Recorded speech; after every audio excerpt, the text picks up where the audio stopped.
Hi everyone and welcome to my channel. I'm Sonia and on this channel we talk about health, lifestyle and travel. And today we have Mitch Paterson, who is a podiatrist here on the Gold Coast, and I'm here on holidays on the Gold Coast and I get to talk to Mitch in person. So that is a win-win because, you know, those Zoom video calls, they're just not so much fun.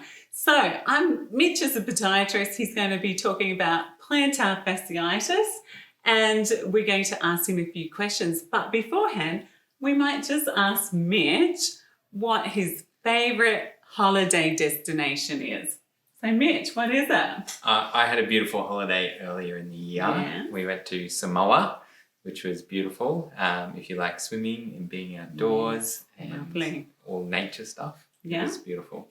So Samoa. And I believe when you returned back to Australia, you had to do some restrictions. We did. 14 days indoors and quarantine, but it was worth the trip. It was worth it. That's great. So if you like information that helps you with your health, you need to subscribe below. And today we're talking about plantar fasciitis, what it is, how we get it or why do we get it, symptoms to look out for, and of course how to treat it. So first off, we're going to look at what is plantar fasciitis. So Mitch. Well, the plantar fascia is a thick connective tissue on the bottom of the foot. It supports the arch of the foot and it helps us when we take off or propulse, and it can get injured and sore and cause pain.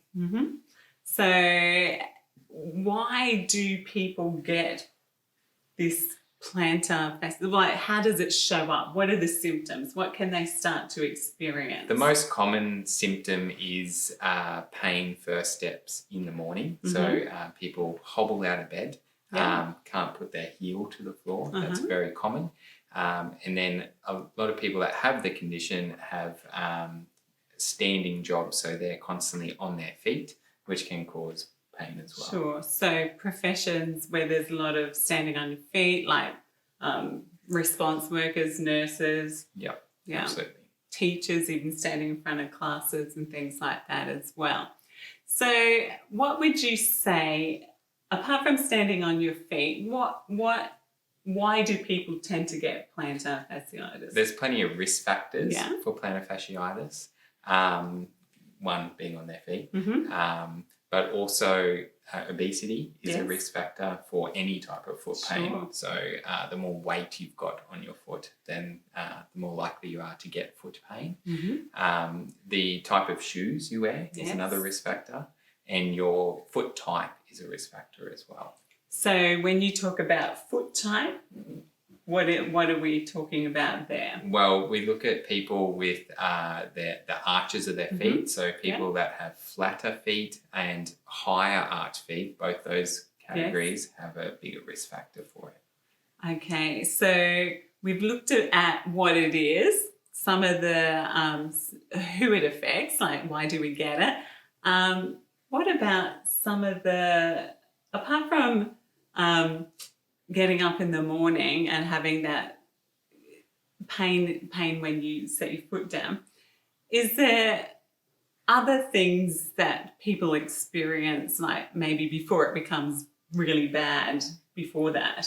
Or is that just the first indicator that? It's generally the first thing that people notice is the pain first step in the morning. Some people think that they've got a bruised heel or stepped on a stone or something like that. And a lot of people also think that it can be caused from a bone spur, which it's not. So when we look at doing investigations, sometimes we get an x-ray, which will show up a bone spur, which is not the actual cause of the pain. It's where the fascia or the tissue inserts into the heel, and that gets inflamed and painful. So the best way to treat it and to that's my next question. Fix it. You're so good, Mitch. How do you treat it? Is to support the feet. Take tension off the plantar fascia. The best way to do that is footwear. So a lot of people find that being barefoot is the worst. So supporting the feet through good good footwear. The other thing you can do is see a podiatrist. Definitely. I mean, And- you know, they are the specialists. Yes, and we look at doing stretches, also orthotics or insoles inside the shoes can help. But we can also do cool stuff like do dry needling and shockwave therapy and all different other therapies to help with the pain. So I was reading about that shockwave therapy, and for some of our viewers might think that it actually hurts because they hear shockwave and they might think, oh, is it going to hurt? But does it hurt? It is uncomfortable to get the shockwave, but that's part of the way that it works. So it disrupts the tissue and sends blood to the area to allow it to heal. Yeah. So during the treatment, it is a little bit uncomfortable, but most times we can control that with our treatment. So supportive shoes or footwear, shockwave treatment to your feet, not to your hand.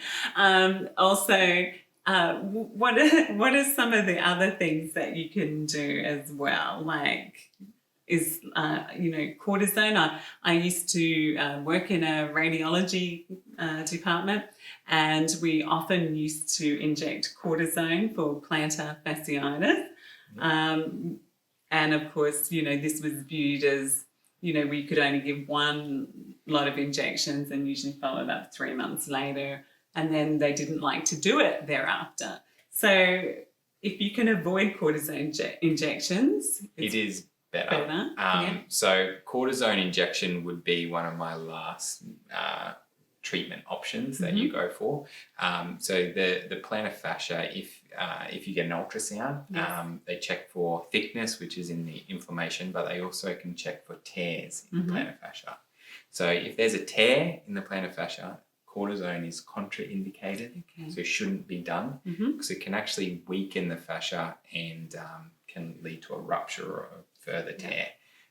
So ideally for most of my patients and the people that I treat, I try to avoid cortisone. Sure. Sometimes it's necessary. It's painful to get.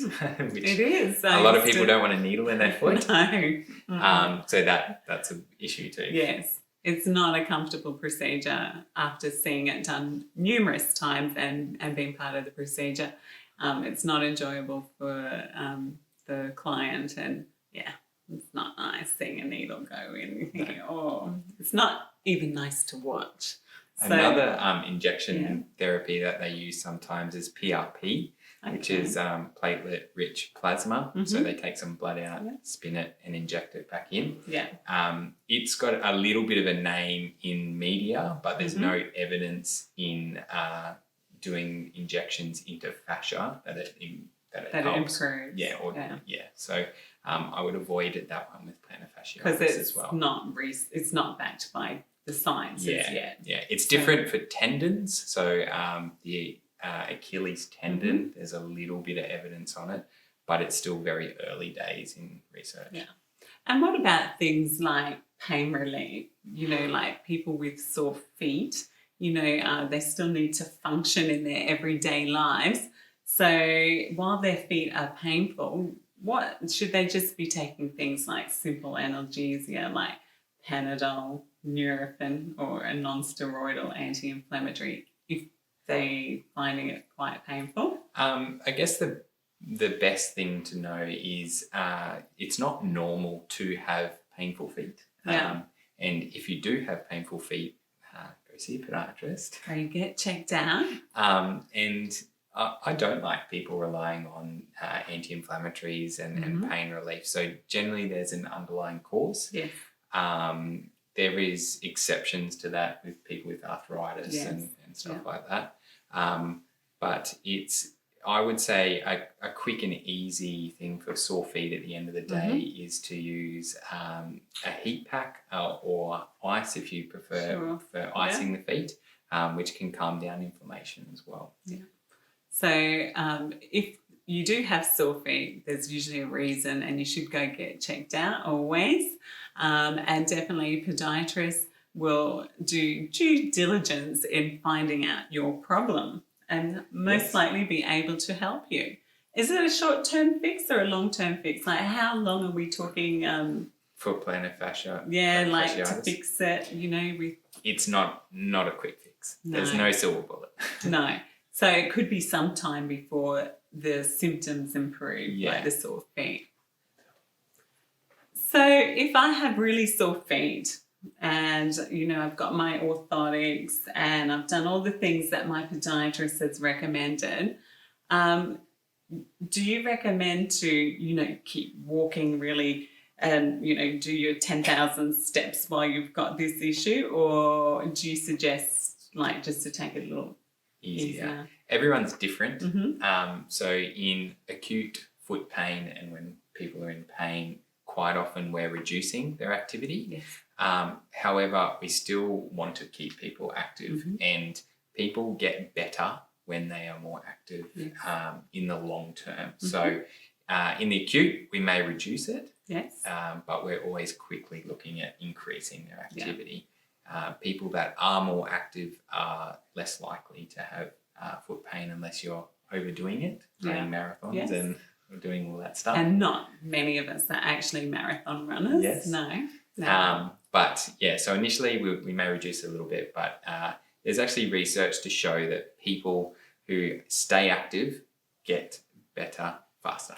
Well, that's good to know, isn't it? So if you have any problems, go see a podiatrist and they will sort you in anything that's related to feet, supportive footwear.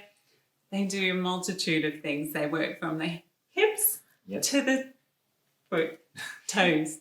So a good step in the right direction is to go and see a podiatrist so that they can sort out any problems that you have, and, you know, they can advise you on all manner of footwear, orthotics, treat your problem, and, you know, continue to improve whatever issue it is that you have. And definitely if it's plantar fasciitis, then, you know, that's what we're talking about today. So if you enjoy information like this, then you need to subscribe to my channel. And I want to thank Mitch very much for being with me today on this channel. So thank you and bye for now.